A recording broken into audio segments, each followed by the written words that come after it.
Faut être clair, moi, depuis que j'ai créé Albus Conseil, je travaille pas. Je travaille pas, je fais un métier qui m'amuse profondément, que je valorise, c'est-à-dire je trouve être utile aux gens, voire au monde parfois. Hein. J'ai très envie que vous viviez ça avec moi. À la fois parce que c'est bon pour nos clients d'avoir des gens comme ça qui sont heureux d'être là et qui sont convaincus que c'est cool, mais aussi parce que je trouve ça cool de créer cette espèce de bulle où on peut être au travail mais pas vraiment travailler, quoi. Bonjour à tous, salut Pat. Salut Carline.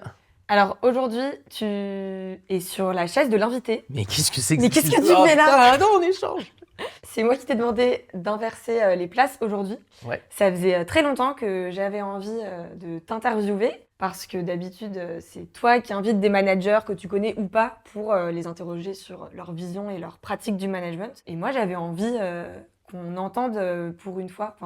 Tu donnes souvent ton avis quand même dans les podcasts, on va pas se mentir, mais que vraiment on consacre toute une discussion à finalement le management de Patrick, c'est quoi et c'est quoi ta vision des choses et voilà. Juste pour donner un petit peu de contexte, ce qui est assez rigolo, pratique, je sais pas, c'est que en l'occurrence tu me manages depuis un peu plus de 2 ans, parce que moi j'ai intégré Albus, c'est ça il y a 2 ans et demi. Donc à la fois l'avantage et peut-être l'inconvénient, c'est que du coup je pourrais aussi peut-être un peu témoigner si je vois que vraiment tu dis un truc complètement faux, je pourrais le dire peut-être. Mais du coup, je vais te poser des questions sur des choses que moi j'ai remarquées dans ton management. Ah, avec plaisir, ouais. Avant qu'on rentre un peu dans le vif du sujet, peut-être que tu pourrais nous donner quelques mots sur ton parcours et qu'est-ce qui a fait que tu as monté ta boîte et que tu te retrouves là assis sur le siège de l'invité d'Albus Media. Aujourd'hui, j'ai 41 ans, et donc c'est un parcours professionnel d'environ 15 ans, hein, ça fait à peu près 15 ans que je travaille. J'ai toujours été consultant, donc moi, en gros, quand je suis sorti d'école, un peu par hasard, je suis tombé dans le conseil et je suis tout de suite tombé amoureux de ce métier-là. Et en fait, je crois que je me suis tout de suite assez réalisé dans l'idée qu'on pouvait avoir des effets sur les autres en leur tendant un miroir, en leur disant ce qu'ils doivent entendre à un moment donné, quoi. Et donc, je me suis tout de suite fait plaisir dans ce métier-là, en tant que consultant junior à l'époque, hein, donc 2006, ouais, j'avais 24 ans, quoi. Et donc ça m'a tout de suite amusé. Donc là, j'ai été embauché par un cabinet qui s'appelle Alter Ego Conseil, hein, qui a fait l'essentiel, enfin 6 ans, mes 6 premières années de carrière, donc où j'étais consultant. Okay. Et comme c'était une petite boîte, puis que je m'y plaisais, puis que je me débrouillais pas trop mal, j'ai assez vite eu la charge de manager des consultants chez Alter Ego. Donc j'avais très très vite un double rapport au management. À la fois, je conseillais des clients sur leur management et à la fois, je manageais moi-même des équipes qui ont commencé par être toutes petites et puis qui, au bout de 6 ans, commençaient à être plus sérieuses, à la fois en hiérarchique et sur les contrats, etc. etc. Donc ça, c'est la première partie de ma carrière. Et au bout de 6 ans, désaccord avec les patrons, envie d'autre chose, envie de liberté, tout ça, on est parti avec Charlie, donc qui est mon associé fondateur d'Albus Conseil et qui est aussi un de tes managers, hein, puisqu'on vous manage à plusieurs. On est parti en 2012-2013 pour créer Albus Conseil. Et ce métier-là, donc, on le fait depuis dans cette entreprise qui aujourd'hui fait 15 personnes. Le fait d'avoir monté ta boîte, ça t'a apporté une forme de liberté que tu recherchais. Mais j'imagine que si tu as voulu aussi faire ta propre boîte de conseil, c'était aussi pour défendre une certaine vision du management ou une certaine manière de faire du conseil. Assez vite avec Charlie, quand on a créé Albus, donc on a dit qu'on voulait faire de la mobilisation des hommes. En fait, ce qui se cache derrière ces mots-là, bon, tu sais, les cabinets de conseil, ils ont toujours un peu leurs petits mots, mais ce qui se cache derrière ces mots-là, c'est quand même des idées qui sont importantes pour nous. Elles partent du constat que, si tu veux, depuis des années, la plupart des entreprises, enfin particulièrement les grandes, elles ont tendance à structurer, mettre des process, organiser, rationaliser, rendre scientifique. Ça a apporté plein de productivité, ça a amélioré clairement les processus, si c'est ça que tu regardes.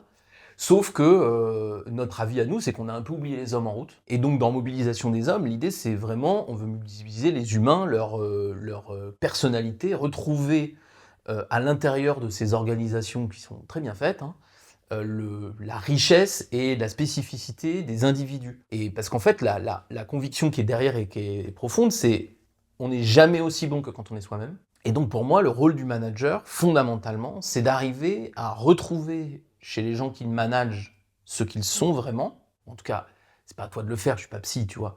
Mais en tout cas, leur permettre d'être eux-mêmes. Et grâce à cette nature, cette absence de posture qu'on va essayer de trouver chez les gens avec qui on travaille, bah, on va pouvoir créer des aventures collectives, donc on appelle ça mobilisation, on va pouvoir les mettre ensemble pour faire des choses extraordinaires. Après, on va pouvoir se poser des questions pour quelle chose extraordinaire, mais ça c'est plus tard. Mais voilà, en gros, l'idée c'est ça. Donc Albus, c'est ça sa vocation, c'est d'aller révéler l'extraordinaire des gens pour qu'ensemble ils puissent faire des projets un peu de dingue, quoi. Mais du coup, là, tout ce que tu dis sur la mobilisation des hommes, la vision que tu as aujourd'hui des entreprises, ça, c'est des choses que tu partages de manière explicite à tes clients.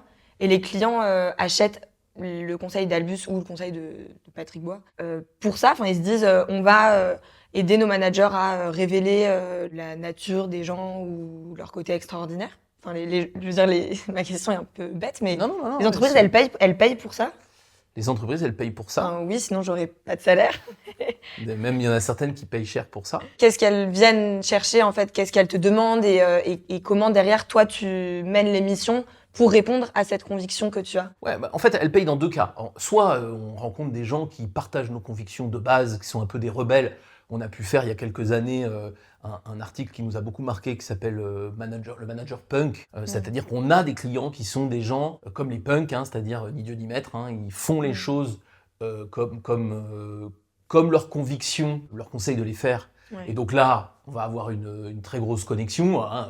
Jean-Marie, qu'on a interviewé ici, c'est la caricature de ce genre de client qu'on va avoir. Donc là, oui, on va être acheté par des gens comme ça.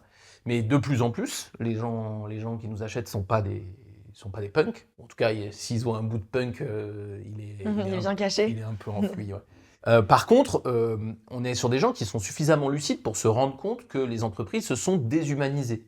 Elles ne se sont pas déshumanisées par une décision de quelqu'un qui un jour a dit « on en a rien à foutre, on déshumanise ». Elles se sont déshumanisées à force de se rationaliser. C'est pour ça qu'on vend beaucoup de missions à des grandes entreprises, c'est qu'elles se rendent bien compte qu'elles ont perdu le lien avec l'humanité des gens avec qui ils travaillent. Alors pas la machine à café, où ça reste très sympathique et très humain, même dans les boîtes les pires, mais par contre, elles se rendent bien compte de ça. Et d'ailleurs, à force de faire des enquêtes, elles se disent « ah bah on a un problème de reconnaissance, on a un problème de leadership, on a un problème de trucs, un problème de sens, des gens qui partent à cause de ça, des difficultés à recruter, etc. » Donc ça, c'est tout un tas d'indices qui leur font dire « il y a un truc qui déconne ». Et quand elles ont arrêté de faire enquête sur enquête en se rendant compte que ça sert à rien, quand elles ont un peu de chance, elles tombent sur des gens qui leur disent « non mais c'est pas ça le sujet. Le sujet, c'est pas de mieux comprendre leurs problèmes. Le sujet, c'est qu'il va falloir remettre de l'humain chez vous. » D'une part, ça paraît quand même rationnel, enfin ça paraît quand même être la vraie réponse, c'est-à-dire que quand on leur dit ça, les gens se disent « bah oui, c'est vrai que mon système il est trop projet, budget, rôle et responsabilité, il est trop machine ». Donc ça même des gens pas tout à fait punk, ils arrivent à le comprendre. Deuxièmement, mettre de l'humain, c'est extraordinaire, parce que justement, hein, on parle de diversité tout le temps, moi ça me hérisse, non pas que je suis contre, mais qu'on veut de la diversité pour mettre sur les photos, mais après on demande aux gens de travailler tous pareil, c'est débile. On s'en fout de la photo, de la pub qu'on fait. Par contre, essayer de savoir ce que les gens ont de spécifique et essayer de le mettre en valeur. Ce qu'ils peuvent montrer vraiment d'eux-mêmes et voilà, comment ils peuvent influencer le système aussi. Voilà, ça c'est de la diversité qui me plaît. Après, si en plus on arrive à prendre des gens d'horizons différents, c'est mot compte double. Mais prendre des gens d'horizons différents pour leur faire tous la même chose, c'est du bullshit, on est d'accord. Hein. Donc voilà, donc après, il y a aussi dans la façon d'aborder l'humain comme ça, de la mobilisation des hommes, il y a aussi quelque chose qui est assez noble. Et même des gens qui sont assez peu punk vont commencer à se dire « ah bah ouais, j'ai envie de ce management-là ». Ou j'ai envie de le découvrir. Et souvent, ils me disent « j'ai envie, j'ai peur qu'on n'y arrive pas ». Mais je sais pas comment faire. Ouais, en fait, quand je t'écoute, j'ai l'impression que du coup, les clients qui viennent voir Albus, en gros, ou d'autres cabinets de conseil, mais ils partagent le constat. Oui, après, nous, on peut les aider à affiner ce constat-là et à les éclairer sur peut-être les raisons ou voilà, rendre un petit peu plus complet le tableau. Et là où du coup, toi, tu vas les aider, c'est dans du coup comment derrière on met les gens en mouvement. Tu parlais d'absence de posture, tu parlais d'aventure collective. Et donc ça, c'est tout autant le levier, j'imagine, qui te permettent dans ton conseil de faire bouger les équipes au sein des grandes boîtes qu'on accompagne. Ouais. T'imagines bien, t'es bien informé. Mais attends, est-ce que... non, bien sûr. Est-ce que je ne ferai pas partie d'Albus ? Ouais, si, c'est ça, je crois que c'est ça. Non, mais si, c'est exactement ça. Et tu peux pas faire ça s'il n'y a pas un minimum de constats partagés. Enfin, à un moment donné, c'est compliqué. Mais aussi, on fait ces vidéos pour inspirer aux gens l'idée que oui, on peut On peut remettre de l'humanité dans n'importe quelle organisation. Alors dans une PME de 10 personnes, généralement c'est plus simple parce que si on a déjà perdu ça dans une PME de 10 personnes, c'est quand même très inquiétant.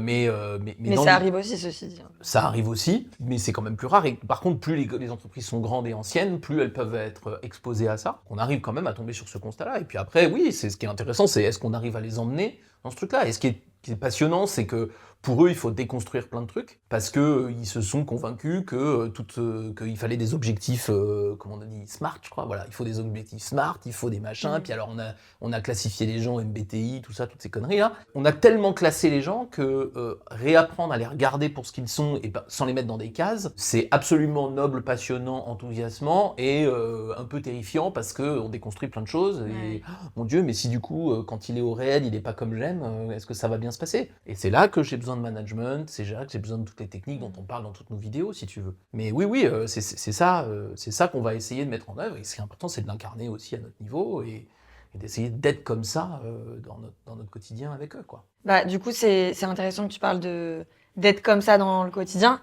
parce que donc là, tu nous as donné quelques éléments sur la manière dont tu mènes tes missions de conseil en management. Mais du coup, moi, ce qui m'intéresse aussi ici, c'est de savoir comment toi, en interne, en tant que manager, tu appliques ou non certaines convictions que tu as. Et du coup, je trouve ça hyper intéressant parce qu'il y a une expression que tu as employée qui est l'absence de posture. Tu fais partie des personnes qui me managent.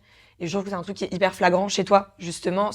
Tu donnes l'impression, mais on va en discuter et le décortiquer un peu, mais tu donnes l'impression de pas faire forcément ce que les gens veulent que tu fasses en tant que manager. Et voilà, tu donnes l'impression de pas avoir de masque de manager. Je sais pas si c'est un truc volontaire, un constat que tu partages dans ta manière de manager au quotidien. Quand je m'arrive de conseiller d'autres managers, je leur dis assez facilement si tu fais du management, il faut pas le faire pour plaire, et si tu le fais pour le plaire, je crains que tu fasses des choses assez problématiques. Donc je suis assez conscient du problème. Alors une fois qu'on est conscient, c'est pas si simple à faire. Non, je pense qu'effectivement, j'aime beaucoup manager. Je pense que c'est pour ça que tu as fait ce métier et que tu as fait ces choix aussi de monter ta boîte. J'adore aussi faire du conseil. J'aime énormément avec mon équipe, donc avec vous, j'adore énormément réussir ensemble les missions de conseil. Effectivement, je suis pas très intéressé par le fait que d'être tout de suite reconnu, aimé ou respecté en tant que manager. C'est pas quelque chose qui me motive à court terme. Alors après, à moyen long terme, on n'est pas insensible et je suis content quand je sens que les gens me disent qu'ils sont contents de travailler avec moi, tu vois. Je sais pas que j'en ai rien à foutre complètement, mais c'est pas mon objectif premier en fait. C'est pas la raison qui me fait de te parler le matin d'un sujet, et des fois je vois bien que, moi j'ai la conviction que pour aider les gens, il y a des moments où il faut leur dire des choses qui leur plaisent pas au moment où on leur dit, ou qui leur plaisent moins, ou qui n'est pas la chose qui leur plairait le plus. Oui, j'allais te demander, je me demandais si du coup, parfois le fait que ce soit pas ton objectif principal, même si j'imagine que c'est quand même quelque chose que tu as dans le viseur, mais c'est pas ton objectif principal de plaire aux gens que tu manages. Et du coup, je me demandais si parfois ça te faisait tester des choses, ça te faisait faire des choses managériales qui, de fait, ne plaisaient pas forcément. Ah bah ouais. Du coup, t'as des exemples ? Bien sûr, ouais. Alors, j'en ai plein de nature. Il y a des moments, par exemple, où je vais demander à quelqu'un que je manage de faire tout seul une action, qu'il aimerait bien que je sois venu avec lui ou avec elle, parce que ça l'aurait rassuré au moment de faire les choses, parce que j'aurais été là. Je vais avoir aussi plein de moments où par exemple, j'ai des consultants qui vont me demander mon avis sur un document ou sur un truc, et je le regarde et je dis non mais vas-y c'est bon, ou même je le regarde pas et je dis envoie-le, ça va aller, tu vois. Oui, je confirme, tu regardes pas des fois. Ouais. Et ça plaît pas forcément. Ouais. Là, je parle de petites choses. Parfois, dans la progression, sur des choses un peu plus importantes, c'est-à-dire où est-ce qu'on se situe par rapport au métier, je pense que c'est aussi pareil. Il y a des moments où il faut dire à quelqu'un quelque chose qui est pas exactement la phrase qu'il aurait ou qu'elle aurait aimé entendre, soit parce que on est super content de ce qu'il a fait alors que cette personne pense qu'il s'est planté, mais moi j'ai eu pas mal de problèmes comme ça, où je disais ouais c'est génial et l'autre me dit mais non en fait c'est de la merde. Bah si, moi je trouve que c'est génial. Oui, on en avait discuté dans la table ronde qu'on a fait sur la célébration des victoires. Exactement. Tu veux peut-être, on pourra remettre le lien, mais Ouais. peut-être que tu veux du coup repréciser cet exemple. Ouais, bah, moi j'avais au début d'Albus avec Charlie, on avait bon bah on peut le dire, c'est Agathe dans la prescription, on lui avait fait une éval vachement bonne parce que nous on était super contents de l'avoir avec nous et on l'a trouvée hyper brillante et tout ce que tu veux. Donc on lui fait une éval hyper positive, mais elle le ressentait pas. Cette performance et donc ça lui a pas fait plaisir du tout et ça lui a pas plu du tout et elle nous en a, je sais pas si elle nous en a voulu, mais en tout cas ça a nui à nos relations. Mais ce serait à refaire. Je crois que je dirais la même chose. Alors maintenant, avec un peu plus d'expérience, je dirais peut-être avec un peu plus de finesse mais dans le fond, je dirais la même chose que j'y croyais. En fait, c'est ça le principe de pas plaire. En fait, j'essaye moi de dire les trucs comme je les crois et comme je les ressens profondément. J'essaye d'instaurer avec les gens que je manage l'idée qu'il n'y a pas d'écart entre ce que je pense et ce que je dis. Et donc, quitte à ce que je dise te fasse pas complètement plaisir. Mais bon, sur la durée, ça a un effet que moi je trouve, j'ai l'impression en tout cas, qui est hyper intéressant, qui est, on peut se fier à ce que je dis, puisqu'il n'y a pas d'écart. Charlie dit, il n'y a pas de posture. Je n'ai pas de posture managériale. Je dis les choses comme je les pense. J'essaie de les dire intelligemment et bien, mais pas édulcorer ou transformer. Je n'essaie pas de plaire avec ce que je pense. J'essaie de dire ce que je pense et de l'expliciter clairement. Et ça, moi, j'y crois beaucoup plus dans la durée d'une relation managériale que essayer de dire le bon mot qui va faire plaisir à l'autre. Mais du coup, avoir cette posture-là, ou plutôt cette absence de posture, comme tu dis, est-ce que parfois c'est pas compliqué du coup pour créer la relation avec les personnes que tu manages? Pour le dire d'une manière peut-être un peu plus dure, un peu plus provoque, parfois ça te met pas des gens à dos du coup, de renvoyer de manière très assumée le fait que tu dis pas les choses pour plaire et que tu vas dire ce que tu penses? Si. D'ailleurs, j'ai une difficulté, moi, dans mon management, qui est que quand, justement, j'instaure la relation de confiance sur la durée, souvent, ça se passe très bien. Mais quand j'arrive pas à créer ce lien, la relation est beaucoup plus dure et beaucoup plus tendue et les gens la vivent beaucoup moins bien. Parce que comme il n'y a pas de posture, ils sentent que je suis pas content, quoi, ou que ça me va pas, ou que je suis mal à l'aise, ou etc. J'ai beaucoup de mal, quand je suis mal à l'aise, à donner le change, comme on dit, tu vois.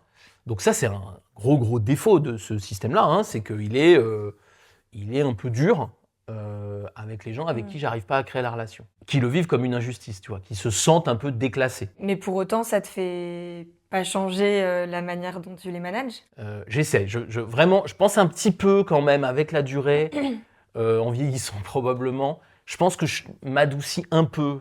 Non pas que je prends de la posture, mais j'arrive à un tout petit peu moins marquer quand même. Mais non, c'est super dur parce qu'en fait, comme c'est pas calculé par définition, si je suis bien, ça va vraiment se sentir, et si je suis pas bien, j'arrive pas à le faire croire. Oui, c'est marrant que tu dises. Enfin, vraiment, moi, je l'ai moi-même ressenti en arrivant. Le côté, j'arrive pas à faire croire. Maintenant, ça peut paraître un peu anecdotique parce que du coup, ça fait 2 ans, plus de 2 ans que tu manages, etc. On a créé une relation derrière, mais je me rappelle m'être dit au début, ah, mais Patrick, il va pas faire semblant d'avoir une conversation avec moi qui vient d'arriver dans l'équipe, juste pour faire un peu du small talk, tu vois, pour créer la relation. En fait, je sentais que vraiment, si tu avais un truc à me dire, t'allais me le dire. Mais par contre, t'allais pas, enfin, je veux dire, globalement, t'allais pas me demander ce que j'avais fait de mon week-end parce que, en fait, c'est pas ça qui t'intéresse en vrai. Et ça, c'est un truc que tu m'as souvent répété, mais que, du coup, j'ai l'impression qu'une manière de, enfin, j'essaye de décortiquer un peu, hein, moi, ce que je vois sur ce sujet. Tu t'hésites pas à préciser si t'es pas trop d'accord, mais j'ai l'impression qu'une manière peut-être de mettre un peu de rondeur ou de créer un peu de tendre une perche du coup aux personnes avec qui cette absence de posture peut être un peu plus dure, c'est de dire venez me chercher sur le métier. Et ça après j'ai aussi vraiment envie qu'on parle de ça tous les deux, mais je trouve que ça se voit que t'es passionné de management et de faire bouger les gens. Et du coup tu m'as souvent répété que un moyen pour aller te chercher un peu, c'est parle-moi des missions, parle-moi de tes clients, parle-moi d'une situation managériale. Ouais, tout à fait. En fait, pour revenir d'abord à ton premier point sur je fais pas d'efforts, des fois je dis, moi, j'ai monté ma boîte pour ne pas avoir à faire de karaoké. Je déteste le karaoké, j'ai pas du tout envie de faire des karaokés. Et moi, dans ma boîte, je veux pas faire de karaoké. Si vous voulez faire des karaokés chez Albus, vous avez le droit, mais vous avez pas le droit de me demander de le faire. Parce que j'aime pas ça et je vais pas faire semblant. Et vous l'avez vu, hein, quand j'ai pas envie de faire un truc, quand on fait des karaokés, je ne suis pas là et je participe pas et j'en ai pas envie et ça m'amuse pas. Et il faut l'intégrer. Donc tout ça pour dire, moi je fais pas ça. Quand tu dis je me fiche de ce qui se passe dans le week-end, ouais, en gros je me fous un peu de ce qui se passe dans le week-end. Et je trouve que c'est important de le dire parce que comme dans toutes les formations en management, on nous dit faut vous intéresser aux autres, t'as plein de managers qui vont poser des questions de ce genre-là, Les questions sans un peu avoir convenues, en fait. d'intérêt Ouais. pour le sujet.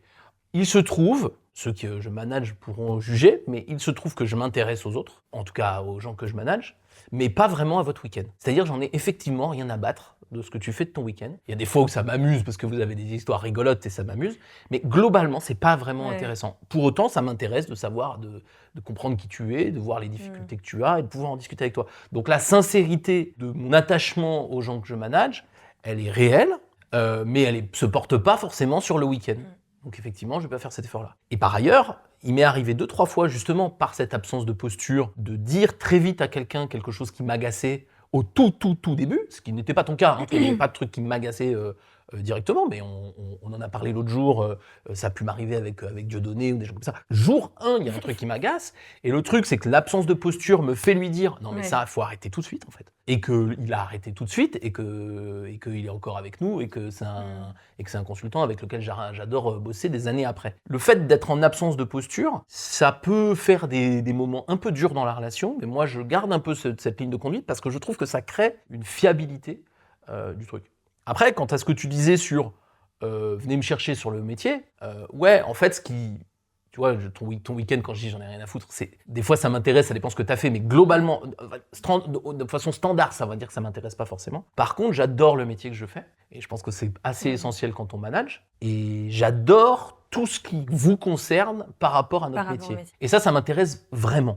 Et donc du coup, si la discussion c'est qu'est-ce que Karine a fait ce week-end, soit ça m'amuse et puis je vais jouer le jeu, soit ça m'amuse pas et je vais pas jouer le jeu. Par contre, si la discussion c'est tiens, demain j'ai un truc à faire, ou la semaine prochaine j'ai un truc à faire, je suis un peu en galère, et est-ce que tu peux m'aider? Alors là, je me vois pas dire non, y compris avec des gens avec qui je m'entends pas bien. C'est-à-dire je n'ai aucun mal à le faire. C'est-à-dire pour moi, la base en tout cas ma base de management, j'ai envie de bien faire ce métier, j'ai envie d'en faire un truc intelligent et noble. J'ai envie de le faire avec vous. Si vous allez me chercher là-dessus, il y aura jamais de sujet. Ouais. Non seulement tu seras toujours dispo, mais en plus ça se ressent que tu le fais de manière sincère, quoi. Oui, et puis il y a un truc, par exemple, tu vois, j'entends beaucoup chez les managers des gens qui disent ah bah moi, on peut me poser une question une fois, mais enfin au bout de la deuxième ou de la troisième, il faut quand même que les gens impriment, tu vois. Moi, je m'en fiche complètement. Moi, on peut me poser 10 fois la même question. Je crois pas que les gens, enfin moi-même, des fois j'ai besoin de poser plusieurs fois la même question pour comprendre vraiment quelque chose. Et je crois pas qu'on soit capable de comprendre des concepts compliqués en une seule fois. Et donc je crois qu'il faut s'en reparler plein de fois. Et nous, on a des discussions qui sont suivies sur des mois, parce que la maturité, c'est ça la maturité sur un sujet, je veux dire. Et ça va évoluer dans le temps, que ce soit moi ou toi, ou n'importe laquelle des personnes que je manage. Donc je trouve qu'on peut se poser 10 fois, 100 fois la même question, ça me pose pas de problème. Donc là, depuis tout à l'heure, du coup, ce qui ressort, je trouve, de manière assez forte, c'est que tu as une vision du management qui est assez forte, tu as des convictions qui sont assez fortes et que tu incarnes au quotidien aussi en tant que manager. J'aimerais bien revenir un petit peu aux clients, puisque tu es manager dans un cabinet de conseil en management. Donc en fait, le sujet du management, pour toi, c'est à la fois ton quotidien dans ta boîte, mais aussi ton métier. Comment tu appliques tout ce que tu nous as partagé chez tes clients? En gros, est-ce que du coup tu conseilles à tes clients de manager un peu comme toi tu manages chez Albus? Et est-ce que parfois il n'y a pas des limites à ça?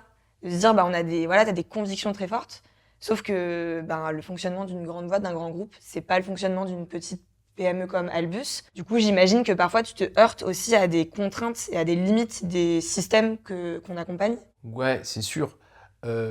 En fait, on peut répondre un peu oui et non, parce que dans notre métier, je te disais, il faut que les gens retrouvent qui ils sont eux-mêmes, et dans la partie posture, je te disais que j'en ai pas. Donc, à partir du moment où je vais être en face d'un manager dans une entreprise, mais même d'ailleurs chez nous, déjà la base, c'est que je vais lui demander de ne pas avoir de posture. Or, être comme moi, ce serait avoir une posture, puisque chacun doit trouver sa voie de management. Parfois, je vais rencontrer des gens qui vont avoir des caractéristiques qui me ressemblent plus, donc on va pouvoir un peu s'échanger. Il y a une petite connivence qui peut se créer, j'imagine. Connivence, évidemment. Mais ça arrive à tout le monde, j'imagine toi aussi. Il y a des fois des managers que tu sens qui sont un peu proches de toi, et puis d'autres plus loin. Bon. Donc le premier truc, c'est que si on respecte l'idée qu'on ne naît pas manager, et puis il n'y a pas un seul canon de management, mais il y en a autant que de personnalités, et que le meilleur manager, c'est toujours celui qui est proche de qui il est le plus naturel possible, du coup, je prône pas que les gens managent comme moi. Sauf à dire qu'il faut qu'ils managent comme moi sans posture. Mais du coup, ça fait pas la même chose. Donc,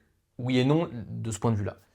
Après, il y a un autre truc pour moi qu'il faut avoir en tête, c'est pour les consultants, tu sais, on est souvent décriés parce que McKinsey, Tech Kearney, tous ces gens-là qui ont des missions extrêmement lourdes dont on entend parler dans les médias, etc., nous font une espèce de pub, malheureusement, pas toujours très positive, même si il y a des gens très bien dans ces boîtes-là, mais la pub est quand même compliquée. Moi, je pense qu'un cabinet de conseil se doit d'être en partie militant. C'est-à-dire, il se doit de défendre une certaine idée de la manière dont les entreprises fonctionnent. Et donc, on ne plaît pas à tout le monde, et puis c'est pas grave, mais en tout cas, on propose ça. Je sais pas toi comment, si tu arrives à le faire dans ta pratique de notre métier, mais moi, je pense qu'il faut quand même défendre un certain nombre de choses. Par exemple, ce que j'appelle moi le slow management, c'est-à-dire cette idée de dire putain, il faut que les gens se calment en fait. On est dans une frénésie délirante. Et ça, moi, je le défends tout le temps. C'est-à-dire, je vais jamais dire à mes clients ouais, c'est Là, bien. faut peut-être donner un petit coup de collier. Ouais. C'est très très rare. Pour que je donne un petit coup de collier, il faudrait vraiment que je sois dans une situation où les gens sont complètement abandonnés, quoi. La plupart du temps, il faut qu'ils se calment, il faut qu'ils se Oui, et reposent. encore, quand tu abandonnes, toi, Ouais. du coup, ce que tu vas recommander, c'est une remise en action. Oui. Mais c'est jamais de la frénésie Non. ou de l'accélération, Non. en fait. Ça peut être de l'accélération, c'est vraiment ils sont arrêtés, mais Ouais. c'est jamais la frénésie, effectivement. Moi, je vais vraiment croire en ça énormément. Je vais vraiment croire au fait qu'il faut développer les humains tels qu'ils sont et éviter de faire du tuning. Tu sais, parfois, on parle ça sur la formation. Pour moi, la formation, le tuning, c'est tu prends quelqu'un et puis tu essaies de lui Ouais, coller. tu rajoutes des gadgets. Tu rajoutes des gadgets. Puis bon, à la fin, ça fait un truc très inélégant, comme tous les tunings un peu trash. Voilà. Ça, c'est des convictions que je vais avoir et que je vais défendre partout. Respecter la liberté des gens, développer leur libre arbitre, développer leur antagonisme, rechercher leur personnalité, faire en sorte que les choses dans lesquelles ils sont les meilleurs s'expriment beaucoup. Tout ça, c'est des choses que je vais défendre tout le temps. Juste développer l'antagonisme, en d'autres termes, c'est en gros développer l'esprit critique. L'esprit critique, la créativité, la capacité à s'étonner ou à à s'étonner d'abord des choses telles qu'elles sont. Ouais, poser un regard critique Voilà. sur ce qui est en train de se passer. Voilà, critique au sens large du terme, pas au sens forcément négatif, mais au sens large du terme. Négatif parfois, mais parfois juste, tiens, je m'étonne de ce qui se passe. Donc ça, par exemple, c'est des choses que je vais défendre tout le temps, et je pense que dans toutes les entreprises, on peut progresser en faisant ces choses-là. Après, tu le disais un peu dans ta question, oui, les points de départ sont différents. Ouais. Et donc, je sais pas, moi je travaille pas pour Michelin, mais j'imagine que si je travaille pour Michelin, une entreprise plus que centenaire, qui fait de l'industrie, des dizaines de milliers de personnes, etc., je vais pas leur dire, regarde comment on fait nous chez Albus, t'es con de pas faire pareil. Enfin, il y a un moment donné, faut être modeste. On a des missions chez Saint-Gobain, une des plus vieilles entreprises françaises. Il y a plein de choses qu'ils peuvent faire, et puis il y a plein de choses qu'il faut qu'on accepte. Donc, le conseil, précisément, c'est pas plaquer sur les autres toujours la même solution, c'est insupportable. Donc, oui, bien sûr, respecter les gens, c'est aussi respecter leur point de départ, respecter leur champ de contraintes, etc. Mais c'est pas parce que je respecte tout ça que j'ai pas envie qu'ils développent les humains, ou qu'ils les mobilisent, les humains et leur personnalité. Ça n'a rien à voir, c'est juste que le point de départ est différent, donc le point d'arrivée aussi. Mais l'ambition est la même, si tu veux. Ouais, je comprends. Moi, ce que je trouve parfois un peu dur, c'est justement cette frontière un peu poreuse entre avoir des convictions et être militant de ces convictions-là. Je partage ton avis sur le fait que, en tant que cabinet de conseil, donc un organisme extérieur, c'est là aussi où on va avoir je déteste cette expression, mais de la valeur ajoutée, entre guillemets, c'est que on a un avis sur ce qui se passe dans les entreprises et dans les équipes, et du coup, quitte à avoir un avis, autant le partager à nos clients, et donc on a un conseil qui est forcément teinté. Donc, autrement dit, on a des convictions, mais je trouve là, ça commence à devenir une pente un peu glissante quand ça devient des valeurs qu'on veut plaquer. Et je dis ça où moi, des fois, j'aurais envie de plaquer mes propres valeurs chez les équipes qu'on accompagne et chez les boîtes qu'on accompagne. Sauf que ce qu'on voit en pratique, c'est que en fait, c'est pas ça qui fait changer c'est pas ça qui fait changer le système. Et là, je pense au podcast que vous avez fait avec Jérôme sur comment influencer un système sans le quitter. Donc, on va pas refaire la discussion ici, mais vraiment, je vous invite à aller écouter cette table ronde qui répond très bien à cette question. Et je trouve que un moyen intéressant pour vraiment faire vivre nos convictions sans se faire militant de ces valeurs-là, c'est ce que tu dis, à savoir vraiment prendre les gens au point de départ où ils en sont. Et pour compléter, je dirais que on essaye le plus possible de prendre les gens en local. C'est-à-dire qu'on n'a pas pour ambition de transformer Saint-Gobain. Enfin, si, peut-être qu'on peut avoir cette ambition d'ailleurs, et c'est chouette si on l'a. Mais la manière dont on va s'y prendre, c'est d'accompagner des effectifs qui sont plutôt réduits. Et pour le coup, quand tu mets le focus sur des petites équipes, c'est là en fait que tu vois qu'il y a quand même des trucs un peu universels et des conseils que tu peux apporter, où en fait, que le manager soit chez Saint-Gobain, chez Michelin, chez L'Oréal ou dans une PME, en vrai, ça peut fonctionner, quoi. En vrai, oui, je suis d'accord. Mais en 2 mots, je pense que tu peux être 10 fois plus militante que tu n'es. Et je pense qu'on peut manager les gens et les emmener dans des endroits où ils osent même pas imaginer qu'ils peuvent aller. à une condition, c'est de les aimer profondément. Et il n'y a pas de... Donc, comme tu Voilà. nous parlais de ça aussi dans ton management en interne, Voilà, et donc, côté un peu généreux. Ouais, en fait, tu peux pas... mais à partir du moment où tu as ça et que tu le fais vraiment profondément, oui, tu peux emmener les gens beaucoup plus loin que ce qu'ils pensent eux-mêmes capables, et même dans des directions qu'ils n'avaient pas envisagées. C'est pas gênant, il faut oser ça. Faut oser ça parce que ça nous permet d'être alignés, mais c'est aussi parce que c'est ça qu'ils aiment. Ils aiment être emmenés, que ce soit en management ou avec des consultants ou autres, ils aiment être emmenés au-delà de leurs capacités, de ce qu'ils croyaient être leurs capacités, parce qu'en fait, leurs capacités, on est très très loin du maximum. Donc ça, c'est vraiment intéressant. Et on n'est pas obligé, on peut le faire en slow management, c'est-à-dire on peut le faire en se laissant tranquille, en se donnant du temps, etc. Mais juste découvrir, se découvrir, apprendre des choses. Tout le monde aime ça, hein. Il ne faut pas avoir peur de les emmener là-bas.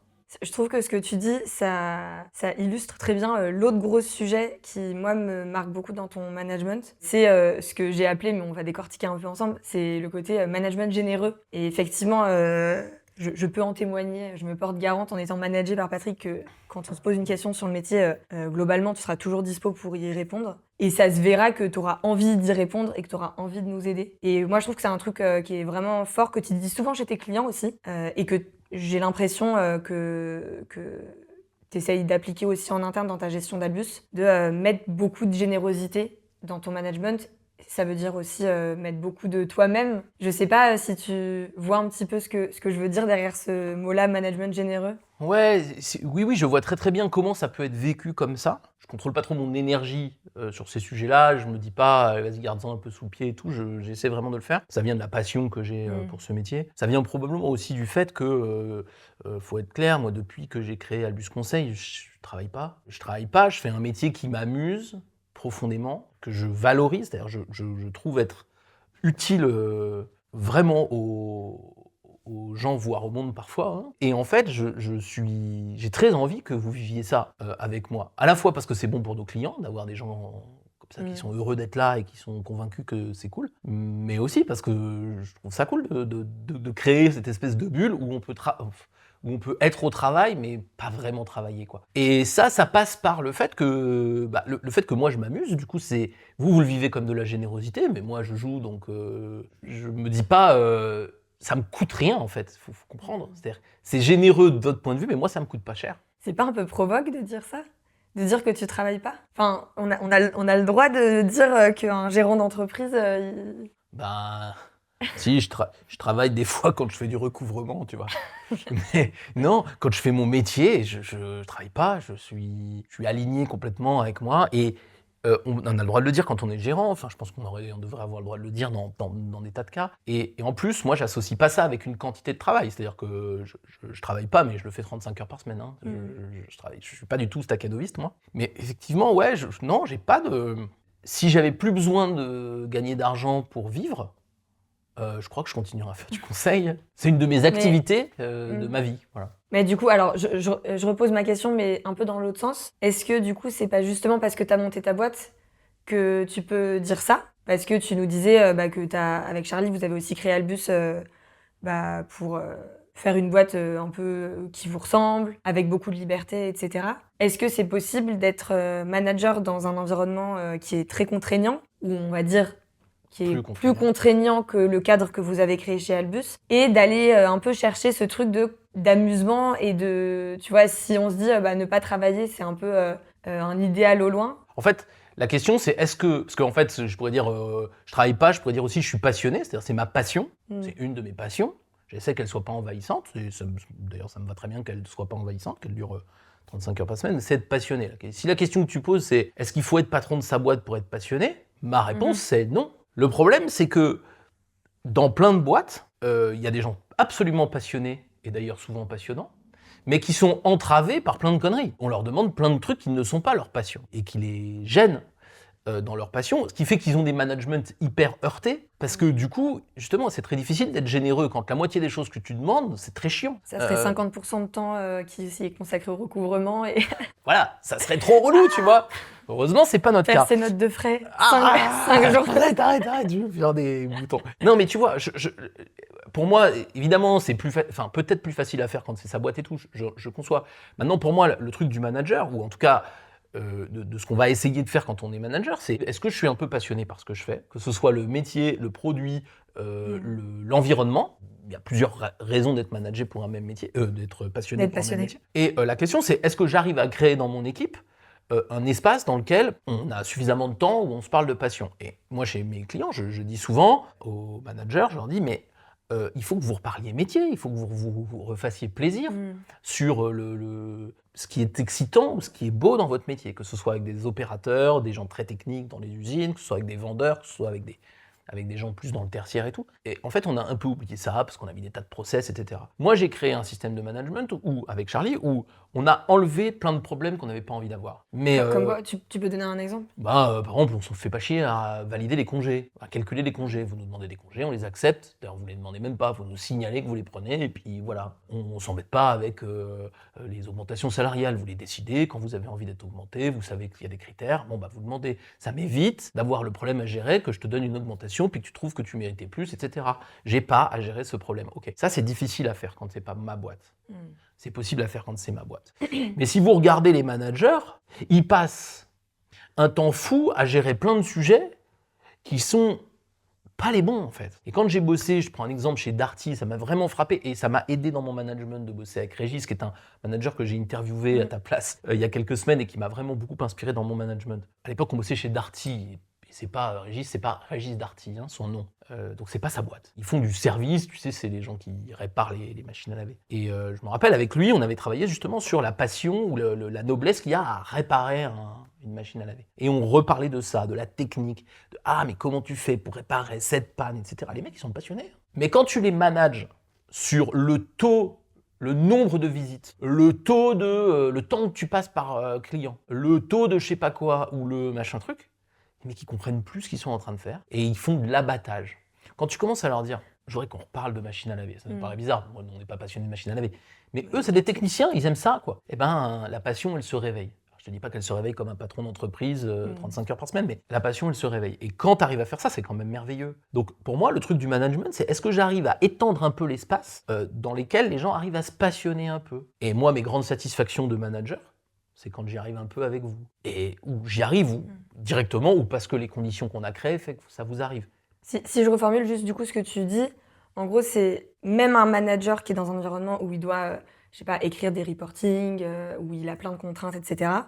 C'est se dire comment tu arrives à autoriser et ouvrir des espaces de discussion sur un élément qui peut susciter de la passion. Là, tu parlais de Darty, où il y a peut-être du coup la passion de l'activité. J'imagine que dans une autre industrie, comme tu dis, ça peut être le produit qui peut vraiment rallier les gens. Et du coup, je creuse encore cette question-là. Si jamais un manager, là on s'adresse à un manager qui a du mal à identifier un truc qui est un peu évident, tu vois, parce qu'on va pas se mentir, il y a certaines activités d'entreprise qui sont très fortement symboliques, qui, construire des équipements haut de gamme de cuisine, on a tout un imaginaire derrière. On se dit, en fait, quel que soit le métier que tu fais dans cette boîte, tu peux te douter qu'il y a un peu la passion du produit derrière. Qu'est-ce que tu conseillerais à un manager qui a cette envie-là dont tu parles de assumer que tu peux essayer de t'amuser dans ton travail et autoriser ses équipes à avoir cette sensation de ne pas travailler, mais qui a du mal à identifier comme ça des terrains de discussion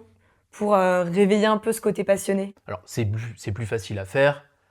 Tu faisais mention des casseroles, c'est chez Staub, c'est plus facile à faire quand on fait des casseroles merveilleuses que quand on encadre des vigiles de supermarché, soyons clairs. Donc, il y a des métiers qui sont difficiles pour réveiller des passions parce qu'ils sont très répétitifs. Ou par exemple, un vigile, c'est un métier où tu fais quand même pas grand-chose. C'est-à-dire, globalement, tu surveilles et tant que tu n'as pas de problème, il se passe quand même rien. Donc, c'est des métiers qui sont compliqués. Et j'ai du mal à imaginer qu'on puisse être vraiment passionné d'être vigile. Je pense qu'il y a des métiers où c'est plus dur. Et d'un autre côté, il y a des métiers où ça va être plus simple. Mais quand même, pour moi, la question, elle est assez fondamentale. Et c'est pour ça que on peut faire le lien avec la posture. Qu'est-ce qui, moi, m'intéresse dans ce métier-là? Et je trouve que d'ailleurs, les gens, ils sont trop intéressés par des choses, entre guillemets, bling-bling. C'est-à-dire qu'ils ont envie de travailler pour Christian Dior, pour Staub, pour, Nike, pour le PSG. Les mecs, c'est des boîtes qui reçoivent des dizaines de milliers de candidatures parce qu'on s'imagine que travailler dans cette boîte extrêmement médiatique, c'est très cool. C'est pas vrai. Enfin, ça peut être très cool de travailler pour Dior. Mais tu peux travailler dans des boîtes qui fabriquent des cuvettes de toilettes et que ce soit passionnant. Parce que la passion, elle n'est pas forcément sur le produit, elle peut être sur la façon dont on travaille ensemble, par exemple. Je me rappelle quand on parlait il y a quelques années de l'entreprise libérée, il y avait un exemple où c'était des équipes qui faisaient de la tuyauterie dans l'Ouest, donc c'est des gens, des plombiers, quoi. Tu peux être passionné de la technicité ou des contraintes. Donc pour moi, le premier truc, c'est quand on va manager quelque chose, et d'ailleurs c'est pas évident dans le conseil, c'est pas si simple que ça dans le conseil d'être authentiquement passionné, c'est qu'est-ce qui m'intéresse profondément dans ce métier-là. Donc là, il y a un peu d'introspection. Notre collègue Camille, elle est tout le temps en train de dire aux clients, et je pense qu'elle a raison, mais prenez du temps pour vous poser la question de pourquoi vous faites ce job. Et il y a plein de raisons de le faire. C'est pas forcément des valeurs très hautes. Ça peut être le plaisir de travailler ensemble. Ça peut être des choses toutes simples, toutes basiques. Qu'est-ce qui est vraiment profond là-dedans? Dans quoi vous vous sentez bien, vous vous réalisez? Et comment est-ce que je peux le transmettre? Ça va pas plaire à tout le monde, mais c'est pas grave, on s'en fout de plaire à tout le monde. On fait la question du début. Par contre, sur ce sujet, vous allez pouvoir faire ça sans posture. Et sur ce sujet, vous allez trouver des gens qui ont un peu envie de vivre ça avec vous. Pas forcément comme vous, mais avec vous. Et ça, pour moi, c'est la question du management et comment on arrive à le faire. Alors maintenant, si tu me mets dans un corner en me disant « mais ouais, mais alors justement, tu parlais des vigiles », je sais pas. C'est vraiment des métiers trop compliqués pour moi. Moi, j'ai vraiment des métiers, j'aimerais bien y aller. Il faudrait que je m'en occupe et que je me plonge dedans pendant des semaines pour arriver à comprendre. Donc je ne dis pas que c'est applicable à tous les métiers, mais je pense que dans beaucoup de métiers, et qui ne sont pas que des métiers spectaculairement bien, on peut faire des choses absolument passionnantes. Oui, en fait, les derniers points que tu évoques, c'est assez cohérent avec le fait que toi, tu trouves ça passionnant. Et ces aspects-là de transmission et tout, ça se retrouve dans n'importe quel secteur, parce que c'est dès que tu as deux êtres humains ensemble, tu peux globalement faire des trucs comme ça. Et du coup, c'est assez cohérent avec le fait que toi, c'est un domaine qui te passionne et que du coup, tu bosses dedans depuis 15 ans, quoi. Ouais, exactement. Non, mais moi, tu vois, dans mon expérience, on a la chance dans notre métier, comme tu le sais, de rencontrer des managers dans plein de secteurs, la chimie, l'industrie, le service, etc. Moi, j'ai vu des gens passionnés dans tous ces secteurs. Pas tous, mais j'en ai vu. Et la dernière fois, j'avais un discours un peu négatif dans une usine chimique et la nana m'a repris en me disant « Ouais, mais en fait, moi, je voudrais quand même dire un truc. Moi, ça me passionne ce que je fais. » Donc en fait, on l'a, ça, y compris dans des usines qui marchent pas bien, dans machin, etc. Il y a de la passion. Et je crois que c'est ça qui fait qu'on arrive à enlever la posture et à faire partager ça aux gens. Puis après, il y a un choix. Je dis souvent, moi, les salariés, ils appartiennent pas à leur patron. Vous ferez de vos choix. Je peux créer des conditions pour que vous vous épanouissiez et que du coup, un de vos choix soit de rester. Mais en vrai, je peux pas faire beaucoup mieux que de créer ces conditions-là pour que vous ayez envie de rester. Au bout d'un moment, vous ne m'appartenez pas et donc vous allez faire vos choix. Donc là, oui, il y a des gens qui vont se plaire et qui vont aimer travailler avec moi ou avec Charlie ou avec d'autres. Ça va durer quelques années, plus parfois. Je parlais de Camille, Agathe, ça commence à faire un paquet de temps qu'elles ont l'air d'aimer travailler avec nous. Puis si elles n'aiment pas, elles sont un peu maso. Après, on va se rencontrer. Il y a des gens qui restent moins longtemps. Il y a des gens avec qui on va se disputer un peu, avec qui on ne va pas réussir à se caler. Ça arrive aussi. Donc il n'y a pas. L'histoire que je raconte, c'est pas l'histoire de la perfection managériale. Pour moi, c'est l'histoire de la sincérité. La sincérité, c'est la base du truc. Moi, j'aime ça. Alors, je me sens extrêmement privilégié, soyons clairs, de faire ce que je veux, je m'amuse, Charlie est d'accord, il est d'accord avant que je lui demande de toute façon, et c'est vrai dans l'autre sens.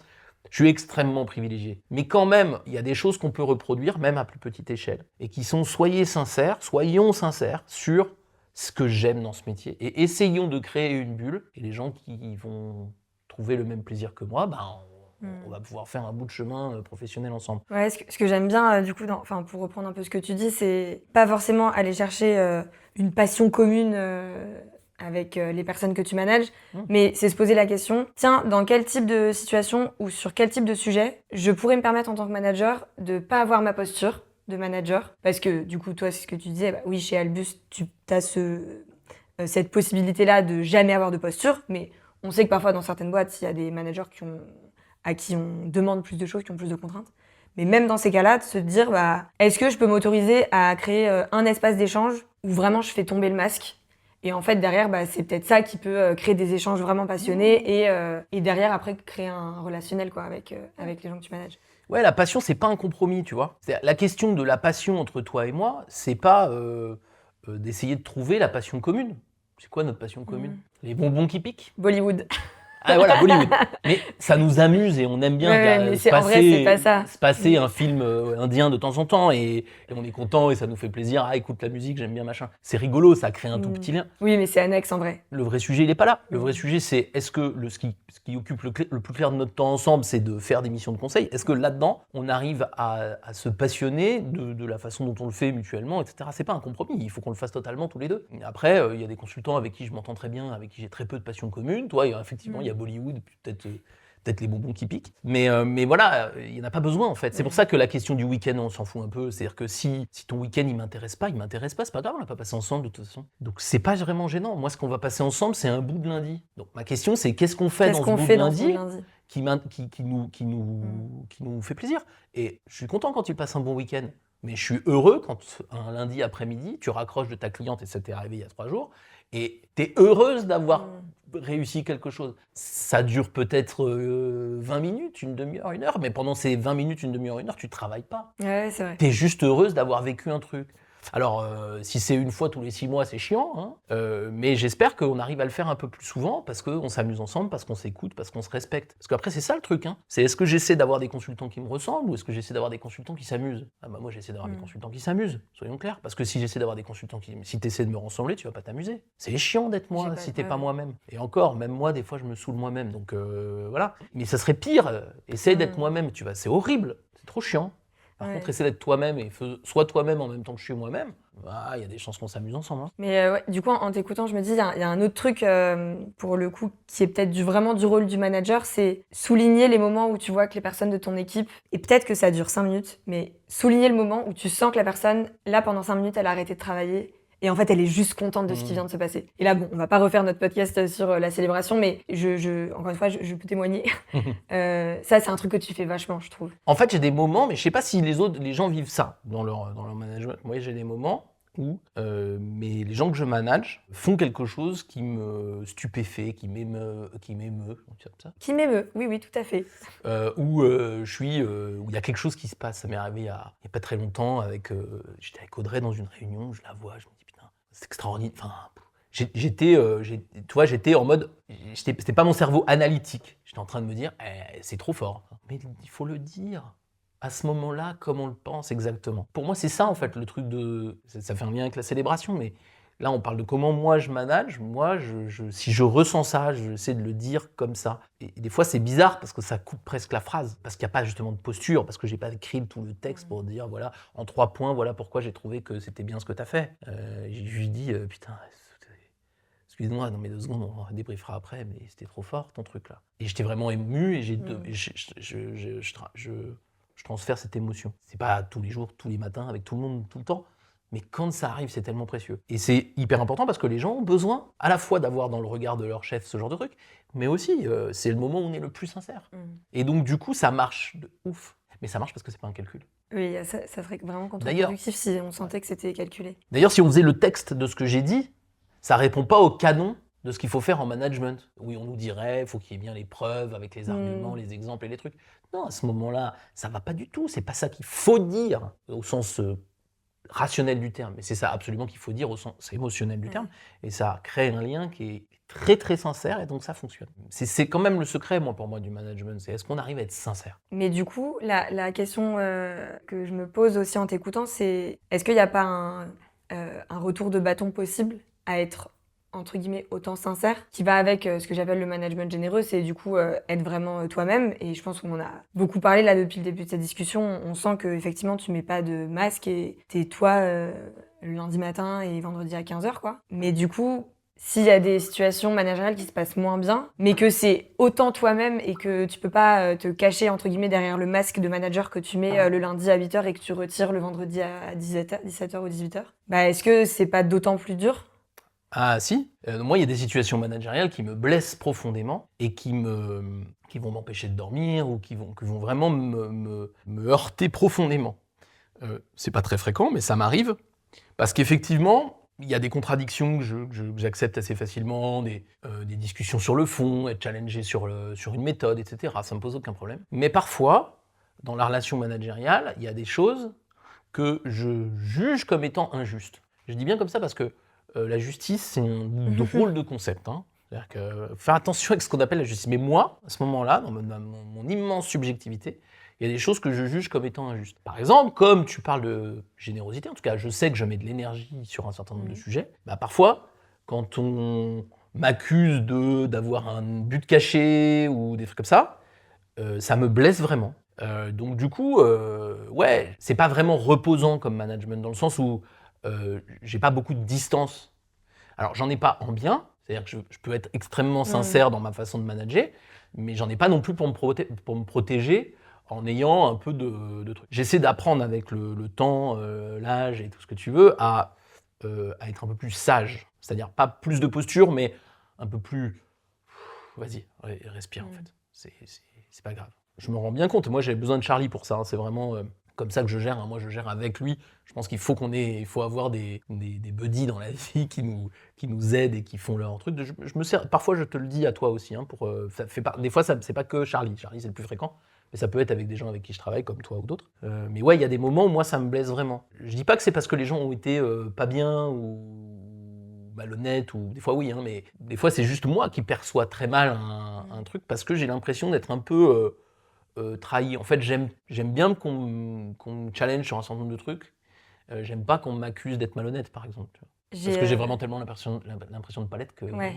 ça me blesse. Et du coup, j'espère que tu m'en veux pas de creuser ce sujet-là qui est du coup un peu plus dur. Mais tu aurais un exemple à nous raconter d'une situation où ton engagement émotionnel dans ton management a créé du coup un peu comme je disais, une sorte de retour de bâton où tu as vraiment senti une grosse injustice. Ouais, il y a une habitude qui a été prise, que j'avais prise d'ailleurs, parce que c'était moi qui avais lancé ça, qui est qu'une fois par an, je réclame mon évaluation par mon équipe. Alors l'évaluation, hein, il n'y a pas de fiche avec des critères, etc. Il y a bientôt 2 ans. Je fais mon exercice habituel qui consiste à demander à l'équipe de s'organiser pour faire mon évaluation. Le jour où on me restitue cette évaluation, que je comprends être une évaluation collective, hein, donc c'est pas la question des gens qui me la restituent, mais plutôt de la teneur, je fais face à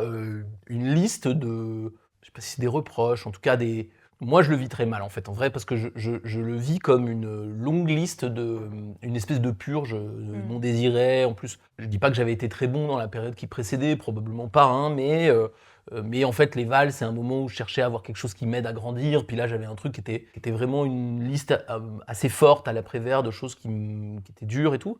Je trouvais qu'il y avait une forme de négation de l'énergie, une espèce de déconnexion, on avait l'impression que plutôt que d'essayer de m'aider, il y avait une sorte de déferlement de trucs qui vont pas. Et ça, moi, je l'ai vécu assez mal parce que je me suis dit, je me suis rien dit du tout, hein, c'est émotionnel, on le vit mal. Mais après coup, je me suis dit, en fait, sur le fond, il y a plein de choses vraies, mais en vrai, on a oublié de me dire que les intentions étaient bonnes. En fait, on a oublié de me le faire sentir, ou alors on me l'a fait sentir de façon que j'ai ressenti comme étant insincère. Et je me suis senti attaqué fort et pas juste challengé.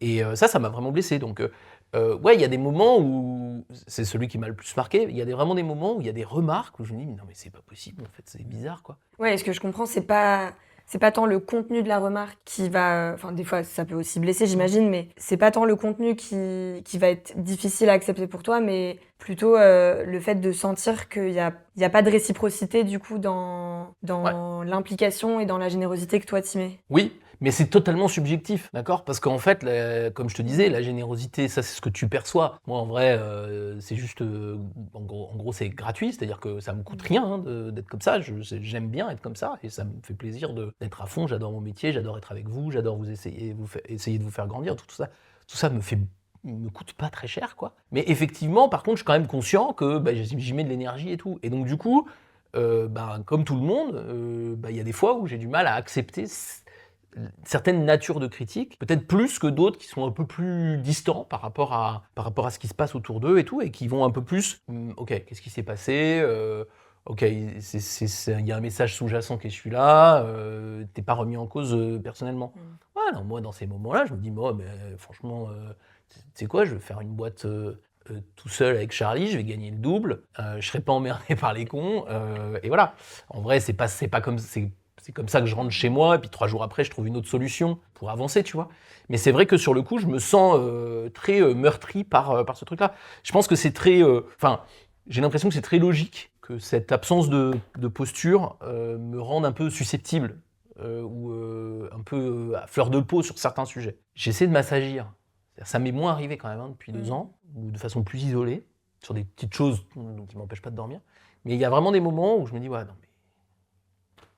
où ça me blesse. Ouais. Bon, je pense que c'est ça la fragilité de ce management-là. Encore une fois, il n'est pas 100% choisi. Oui, et du coup, la question que je me posais, mais en fait, je pense que ce que tu dis là, ça y répond. Là, tu cites un événement qui a été particulièrement dur. J'imagine qu'il y en a eu d'autres. Je voulais te demander pourquoi tu continues, mais en fait, tu as répondu à la question, c'est parce que c'est ce que tu disais au début de la discussion. En fait, c'est pas une posture chez toi d'être comme ça, c'est pas choisi. Donc, du coup, j'imagine que tu pourrais pas trop faire autrement.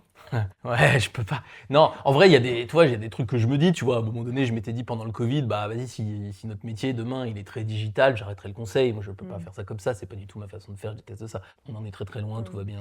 Je pense que je peux faire 15 bonnes années avant que notre métier soit digitalisé. Je serai à la retraite, même avec la retraite à 72 ans. Avant qu'il soit digitalisé, j'ai pas d'inquiétude. Mais tu vois, j'ai des trucs comme ça, et puis peut-être qu'un jour, j'arriverai pas à prendre ce genre de distance avec...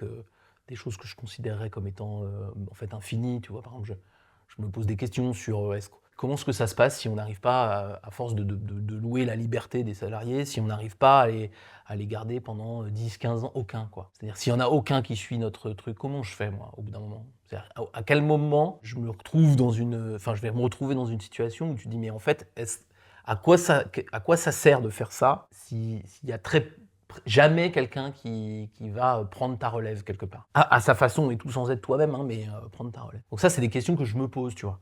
Et peut-être qu'un jour, je peux me lasser, ou en tout cas me dire, la vache, putain, c'est Sisyphe un peu, tu vois. Je dois le refaire, puis tu remets à chaque fois de début avec des gens qui ont 24 ans et qui... Donc ça, c'est compliqué, tu vois. Des fois, je me projette là-dedans. Je n'en suis pas là, hein, mais c'est vrai que ça, c'est des questions que je vais me poser. Donc oui, je pense qu'on a nos limites, là-dedans. Mais néanmoins, moi, je fais ce métier-là, j'aime ça, je suis passionné, je le fais plutôt bien, je crois, et j'arrive à transmettre un peu cette passion-là, même si c'est pas sur des durées toujours très très longues, mais en tout cas, j'arrive un peu à le transmettre. Et j'ai des émotions grâce à vous, de trucs que vous faites que je trouve incroyables. Donc le moteur, il a encore un peu de, tu vois, il y a encore pas mal de marge. Il y a encore un peu d'essence. Mais il faut se poser cette question-là, il faut pas être blasé, sinon on devient un vieux con, quoi. J'ai 15 ans de métier, je vais en faire encore 20. Ouais, pour l'instant, ça va, t'as pas l'air blasé. Ça va, tu vois. Mais parce que je me pose souvent la question aussi, tu vois. J'essaie de renouveler le système, renouveler la passion, trouver d'autres choses, être de plus en plus exigeant avec ce que je fais pour essayer de vous embarquer. Ça renouvelle l'intérêt, ouais. Je pense qu'on peut être manager sans progresser, tu vois, être toujours le même. Il n'y a pas de poste, hein, dans les petites PME, on n'a pas de promotion. J'aurai jamais de promotion, je ne peux pas. Mais je m'en fous. Enfin, tu vois, la vie est une progression incroyable juste parce qu'on essaye de faire les choses mieux, quoi. Pas parce qu'on change de poste, de grade, d'entreprise. Oui. Bon, Patrick, j'ai une dernière question pour toi. Je pense que tu ne t'y attends pas du tout. C'est celle que tu poses à chaque fin d'interview. À savoir, si tu avais en face de toi un jeune manager ou une jeune manager, qu'est-ce que tu aurais envie de lui dire? Quel conseil tu aurais envie de lui donner? C'est mieux de poser des questions. Hein. Non, mais en plus, je me rends compte. Non, mais c'est vrai que je la pose à chaque fois, cette question. Tu te rends compte qu'elle est relou? Elle est relou. Et c'est marrant parce que la dernière interview que j'ai enregistrée avec Kevin, donc, qui est sorti il y a quelques semaines, il m'a dit putain, elle est relou ta question. Il y a un truc que j'ai dit un jour alors c'était une jeune consultante qui manageait pour la première fois, et qui m'a dit Patrick, quelle est, tu penses, notre part de responsabilité dans le succès ou l'échec, mais on va dire plutôt dans le succès si on est optimiste des gens. Et elle était à peu près aussi relou que cette question était à peu près aussi relou que la ta question, Patrick. Hein. Ah oui, retourne pas le... que ma question que tu t'es réappropriée. Et j'avais un peu réfléchi et je lui avais dit un peu par provoque, mais aussi parce que c'est quelque chose qui est important pour moi. Je lui avais dit 5%, je pense. Je pense que quand on est manager, et c'est ce que je pense que je dirais à un jeune manager, je lui dirais, mais tu n'es pas responsable, c'est pas des marionnettes les gens. Tu ne sers pas à plus de 5% de leur vie professionnelle. Donc détends-toi. Ils vont vivre eux-mêmes, ils vont faire leurs choix, ils vont faire des bons choix, ils vont faire des choix de merde, mais c'est pas toi qui vas choisir pour eux, quoi. Par contre, les 5%, si t'es très attentif à eux, si tu es vraiment concerné par leur vie professionnelle, ça peut arriver à des moments où ça leur permet de prendre un virage sans faire une sortie de piste, c'est-à-dire sans se prendre les pneus parce qu'on a loupé complètement le virage. Et tu peux pas savoir ça à l'avance, quoi. Enfin, moi, j'aurais tendance à dire ça. Je trouve que les jeunes managers, ils se mettent une pression de l'espace pour manager. Comme si ta destinée était entre mes mains. Mais non, ta destinée est entre tes mains.